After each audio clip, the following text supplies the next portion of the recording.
Di jantung kota Bogor, berdiri sebuah mahakarya yang tak lekang oleh waktu. Lebih dari sekedar stasiun, ini adalah sebuah monumen hidup, saksi bisu perjalanan sebuah bangsa. Inilah stasiun Bogor, yang dahulu dikenal dengan nama Buitenzorg. Kisah kita dimulai pada paruh kedua abad ke-19, di era Hindia Belanda. Buitenzorg, yang berarti tanpa kecemasan, atau kota peristirahatan, bukan hanya dikenal karena kesejukannya, tetapi juga karena peranannya sebagai pusat pemerintahan dan lokasi istana gubernur jenderal. Di sekitarnya, perkebunan-perkebunan subur menghasilkan komoditas berharga yang harus diangkut ke pelabuhan Batavia.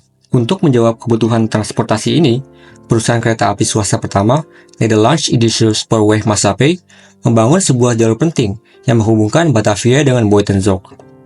Dan pada tahun 1873, jalur tersebut resmi dibuka, bersamaan dengan berdirinya sebuah pemberhentian kereta sederhana yang menjadi cikal bakal stasiun Bogor. Stasiun yang kita lihat hari ini sejatinya adalah versi kedua yang jauh lebih megah, yang dibangun 8 tahun setelah jalur pertama dibuka, yaitu pada tahun 1881.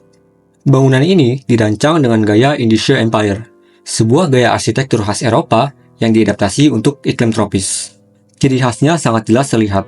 Fasad depan yang simetris dengan 3 gerbang utama berbentuk lengkung memberikan kesan selamat datang yang indah. Di bagian dalam, kita bisa melihat langit-langit yang tinggi untuk sirkulasi udara, serta penggunaan struktur atap besi cor yang merupakan teknologi canggih pada masanya. Semua ini dirancang untuk menciptakan sebuah bangunan yang tidak hanya fungsional, tetapi juga representatif dan berwibawa sebagai gerbang masuk ke kota penting Buitenzorg. Sejak peresmiannya, Stasiun Bogor telah menjadi saksi bisu dari berbagai era perubahan. Ia telah melihat masa-masa akhir pemerintahan kolonial, melewati masa pendudukan Jepang yang singkat namun penuh gejolak, dan merasakan semangat perjuangan kemerdekaan. Ia juga menjadi panggung bagi evolusi teknologi perkereta-apian di Indonesia.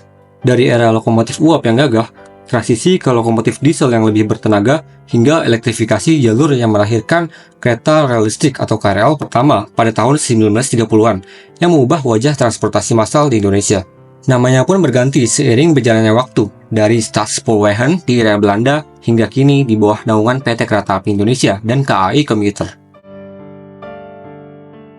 Kini, Stasiun Bogor memegang peranan yang lebih penting dari sebelumnya. Ia adalah stasiun pemberhentian terakhir, sekaligus titik awal dari salah satu rute KRL tersibuk di Indonesia, yaitu Bogor Line. Setiap harinya, puluhan ribu penumpang mengandalkan stasiun ini untuk bekerja, belajar, dan menjalankan roda kehidupan. Fasilitas modern seperti mesin tiket otomatis, jalur pemandu disabilitas, serta lorong-lorong penghubung yang nyaman telah ditambahkan, berpadu secara harmonis dengan struktur bangunan cagar budayanya. Ini adalah bukti nyata bagaimana sebuah warisan sejarah dapat terus beradaptasi untuk memenuhi kebutuhan zaman.